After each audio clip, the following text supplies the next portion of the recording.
Bruno Gröning ist Bruno Gröning n'est plus physiquement présent sur Terre, mais ces miracles se produisent encore aujourd'hui dans ce cercle.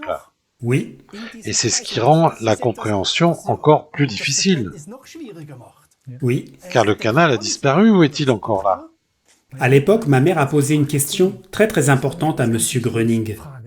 Monsieur Gröning, je ne peux plus imaginer une vie sans votre aide.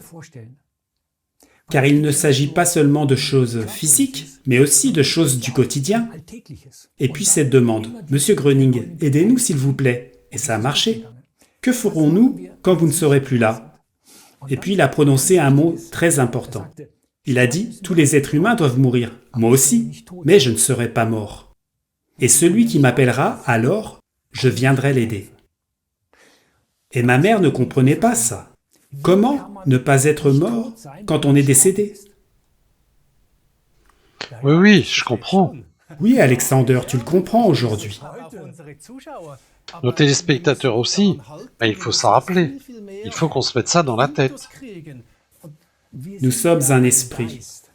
Nous ne sommes pas le corps. Et si le corps meurt et repose en terre, alors nous ne sommes pas morts. Et lui non plus. Et qu'il soit présent dans son corps physique ou non, cela n'a aucune importance. Cela n'a aucun rapport avec la guérison spirituelle. Et quand nous posons la question aujourd'hui, c'était ça qui était génial. Ma mère l'a vécu après la mort de Bruno Gröning.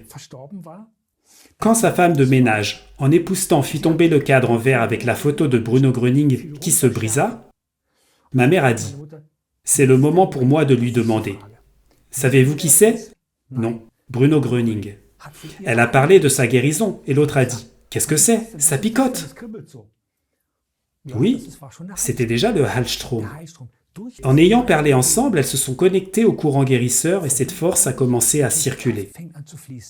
Ce Heilstrom divin qui, selon lui, parcourt le monde entier mais auquel bien sûr il faut se connecter, à ce courant divin.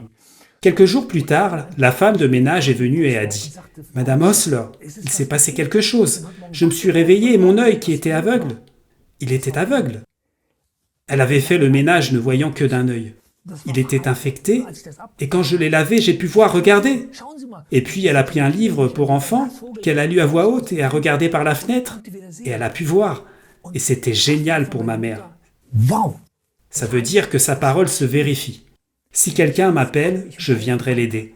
Et là, elle a réalisé que sa présence physique n'était absolument pas nécessaire.